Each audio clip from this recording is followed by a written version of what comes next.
స్వచ్ఛదనం పచ్చదనం పగడ్బందీగా చేపట్టాలని మున్సిపల్ చైర్పర్సన్ అడవాల జ్యోతి లక్ష్మణ్ అన్నారు. శుక్రవారం జగిత్యాల మున్సిపల్ కార్యాలయంలో చైర్పర్సన్ మున్సిపల్ అడవాల జ్యోతి మున్సిపల్ కమిషనర్ సమ్మెతో కలిసి మెప్మా డిఈఏఈ ఆర్పీలతో ముఖ్య సమావేశం ఏర్పాటు చేశారు. ఈ సందర్భంగా జ్యోతి మాట్లాడుతూ ప్రభుత్వం ఈ నెల 5 నుంచి 5 రోజుల పాటు నిర్వహించే తలపెట్టి స్వచ్ఛదనం పచ్చదనం కార్యక్రమం విజయవంతం చేయాలని మున్సిపల్ చైర్పర్సన్ సూచించారు. స్వచ్ఛదనం పచ్చదనం కార్యక్రమాన్ని సమర్థవంతంగా నిర్వహించేలా అధికారులు చర్యలు తీసుకోవాలని ఆమె అన్నారు. అన్ని వార్డుల్లో ఈ నెల 5 నుంచి ప్రారంభించాలని అన్నారు. 6న తాగునీటి సరఫరా, ఇంకుడు గుంతల నిర్మాణం, 7న మురుకు కాల్వల నీటి విలువ శుభ్రం చేసి గుంతలు పూడ్చడం, 8న సీజనల్ వ్యాధుల నియంత్రణపై అవగాహన, వీధి కుక్కల దాడుల నివారణ చేపట్టడం, 9న డ్రై డే, ప్రభుత్వ కార్యాలయాలు శుభ్రం చేయడం వంటి కార్యక్రమాలు నిర్వహించాలని అన్నారు. ఇందుకోసం ప్రత్యేక బృందాలను నియమించి క్షేత్రస్థాయిలో కార్యక్రమాలు అమలు జరిగేలా పర్యవేక్షించాలని ఆదేశించారు. వన మహోత్సవంలో భాగంగా నిర్దేశించిన కార్యక్రమాలు పూర్తి చేయాలని అన్నారు. ఆర్పీలు మరియు ఎస్హెచ్జి గ్రూప్ మెంబర్స్కి, డిఈ గారికి, మా ఉద్యోగులందరికీ కూడా నమస్కారం అండి. ప్రభుత్వము ప్రతిష్టాత్మకంగా ఈ స్వచ్ఛదనము పచ్చదన కార్యక్రమాన్ని ఏర్పాటు చేయడం జరుగుతుంది.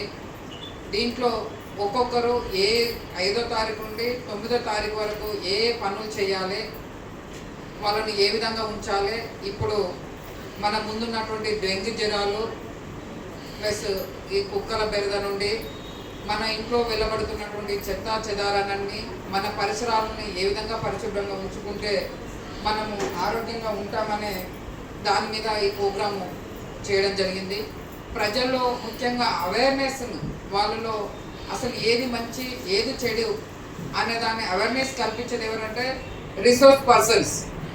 మీరే ప్రజల్లో అవేర్నెస్ తీసుకొచ్చి వాళ్ళ నుండి మంచి పరిసరాలను పరిశుభ్రంగా ఉంచడం కోసం మీరే క్రమ క్రియ కాబట్టి మిమ్మల్ని ముందుగా మీరు తయారు కావాలి. దానికి సన్నద్ధతలు కావాలి. సన్నద్ధతలు కావాలంటే ముందు అసలు ఏంటిది అన్నది మీరు తెలుసుకోవాలి. కాబట్టి మిమ్మల్ని అందుకే ఇక్కడికి పిలవడం జరిగింది. 5వ తారీఖు నాడు మనము ఏం చేస్తామంటే ఒక ర్యాలీగా వార్డు వైజ్ ఒక టీం తయారు చేస్తాం. వార్డు వైజ్లో ఆ వార్డులో ఉన్నటువంటి కౌన్సిలర్ గారు, యూత్ రిప్రజెంటేటివ్స్, రిటైర్డ్ ఎంప్లాయీ ఎవరైనా ఉన్నట్టయితే స్వచ్ఛంద, అక్కడ వార్డ్ ఆఫీసర్, ఆ జవాన్, ఆ శానిటరీ ఇన్స్పెక్టర్ మరియు ఎలక్ట్రీషియన్, లైన్మెన్, వీళ్ళందరూ కూడా మీకు కోఆర్డినేషన్ చేస్తారు. ఒక టీమ్గా ఏర్పడి ఆ వార్డులో ఎక్కడైతే చెత్త చెదారం ఉందో, ఎక్కడైతే మనకు ఇబ్బందికరంగా ప్రజలు ఇబ్బంది పడుతున్నారో ఆ పాయింట్లను గుర్తించి మాకు వాహనాల ద్వారా వాటన్నిటిని కూడా ఆ జనవాసాలకు దూరంగా ఏదైతే మన డంపింగ్ యార్డ్ ఉందో డంపింగ్ యార్డ్ తరలిస్తామో అక్కడ క్లీన్గా అవుతుంది, బాగా అవుతుంది. అది మీరు గుర్తించండి. రెండవది, ప్రజల్లో మెయిన్గా ఇంటికాడ మనం చూస్తున్నాము. మొన్న మేము కూడా విజిట్ చేసినప్పుడు, ఒక వార్డులో విజిట్ చేసినప్పుడు ప్రజలు ఏం చేస్తున్నారంటే తన ఇంట్లో వెలువడినటువంటి ఒక అన్నము కూరలు ఏం చేస్తున్నారు, డ్రైనేజ్లో పడేస్తున్నారు. ఆ డ్రైనేజ్లో పడేస్తే ఆ డ్రైనేజ్ ఏమవుతుందంటే పందులు అవి వచ్చి దాన్ని ఏం చేస్తున్నాయి, ఇటు అటు అనడం వల్ల అక్కడ మురికి లెక్క తయారవుతుంది. ఆ మురికికి దోమలు, ఇతర ఈగలు, దోమలు అన్నీ కూడా అవి మన ఇంట్లోకి వస్తున్నాయి. వాటి ద్వారా మనం ఆహారంలో ఆహారం ద్వారా మనకు లేనిపోని జ్వరాలు వస్తుంది.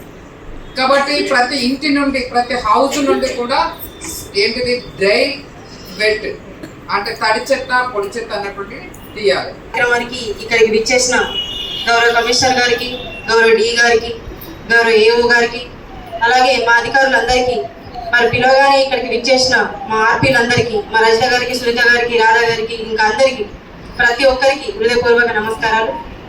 మరి అట్లాగే ప్రభుత్వానికి, ప్రజలకి, అధికారులకి మధ్యలో ఒక వారధిలా పనిచేస్తున్నారు మీరు అంటే ఓన్లీ మీరు ఆర్పీలు మాత్రమే. మీ డిపార్ట్మెంట్ పనిచేస్తుంది కాబట్టి మిమ్మల్ని ప్రతిసారి అప్రిషియేట్ చేయక తప్పదు. మీరు చాలా గ్రేట్ కాబట్టి మిమ్మల్ని నేను ఇంతలా పొగుడుతున్నాను.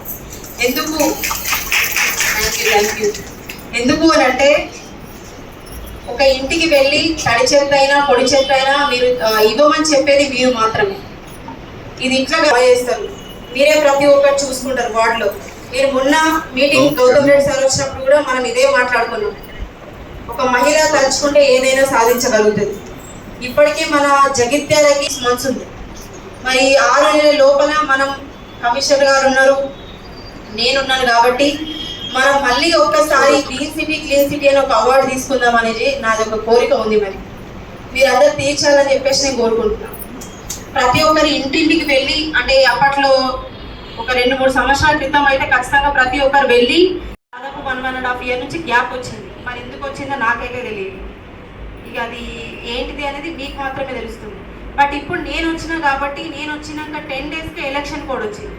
సో నేను ఆ ఎలక్షన్ కోడ్లో ఏ పని చేయలేకపోయినా, 3 నెలలు నేను ఏం పని చేయలేకపోయినా. సో దాని తర్వాత మళ్ళీ కమిషనర్ గారు వచ్చారు. ఇప్పుడు మనకి ఇవన్నీ ప్రోగ్రామ్స్ మళ్ళీ వచ్చినాయి కాబట్టి నేను మీకు చెప్పడం జరుగుతుంది. ఇప్పటి నుంచి మనం పనిచేద్దాం. ఓకే, మీరందరూ ఎప్పటికీ పనిచేస్తారు. నేనున్న 6 నెలలు అయితే పనిచేస్తాను ఖచ్చితంగా. ఈ 6 నెలల లోపల మీరు, ఇప్పుడు నేనున్నప్పుడు చెప్తున్నాను, ఈ పీరియడ్ చెప్తున్నాను, మీరు ఇప్పటి నుంచి, రేపటి నుంచి మీరు స్టార్ట్ చేయండి. తడి చెత్త, పొడి చెత్త ప్రతి ఇంటికి వెళ్ళి మీరే ప్రతి ఒక్కరితో ఎట్లా మాట్లాడతారు, మీ రిలేషన్స్ వాళ్ళతో ఎట్లున్నాయి అనేది నాకు తెలియదు. మీ రిలేషన్ మంచిగానే ఉంటుంది 100%. సో వాళ్ళతో ఏం చేస్తారు, మీరు తడి చెత్త, పొడి చెత్త వేరు చేయమని చెప్పండి. ఖచ్చితంగా ఇది చాలా అవసరం మన సమాజానికి. తడి చెత్త అంతా ఒకటే దాంట్లో వేసేసరికి, అక్కడ డంప్యాడికి వెళ్ళేసరికి అది చాలా చెత్త అవుతుంది. దాన్ని మనం సపరేట్ చేయలేక తంటాలు పడుతున్నారు అక్కడ. మళ్ళీ దాన్ని సపరేట్ చేసి దాన్ని కంపోస్ట్ కూడా చేయాలి. సో మనమే ఇక్కడ నుంచి కంపోస్ట్ చేయడానికి ఇస్తే తర్వాత ఎరువులు అనేది మనకు అవసరం పడతాయి. కాబట్టి ప్రతి ఒక్కరికి అవసరం పడుతుంది. ఇంకా అంతలో భాగంగా కొంతమంది ఆర్పీలు ఇంటి దగ్గరే చేశారు తడి చెత్త, పొడి చెత్త. ఇది కూడా నేను విన్నాను. సో ఇప్పుడు ఎందుకు చేయట్లేదు అనేది నాకు తెలియదు. సో ఇప్పుడు కూడా మీరందరూ మళ్ళీ తడి చెత్త, పొడి చెత్త కార్యక్రమం చెయ్యండి. ఇంటింటికి వెళ్ళండి, చెప్పండి. దాంతోపాటు ఇంకా సీజనల్ వ్యాధులు ఎట్లా వస్తాయి, ఏ కారణంగా వస్తుంది అని చెప్పేసి మీరు ప్రతి ఒక్కరికి చెప్పాలి. మీరే అవగాహన కల్పించాలి వాళ్ళందరికీ. ఎందుకనంటే వాళ్ళకి తెలిసి కూడా మళ్ళీ అదే చేస్తారు. ఇప్పుడు మనకు మున్సిపల్ అంటే ధర్మసముద్రం నుంచి వచ్చే మున్సిపల్ వాటర్ తాగే అలవాటు చాలా మందికి ఉంటుంది జగిత్యాల్లో. సో వాళ్ళందరికీ నీళ్ళు ఎట్లా కాచుకొని వడబోసుకొని తాగాలి, నీళ్లు కాచాలి, దాన్ని వడబోయాలి, చల్లారిన తర్వాత తాగాలని చెప్పేసి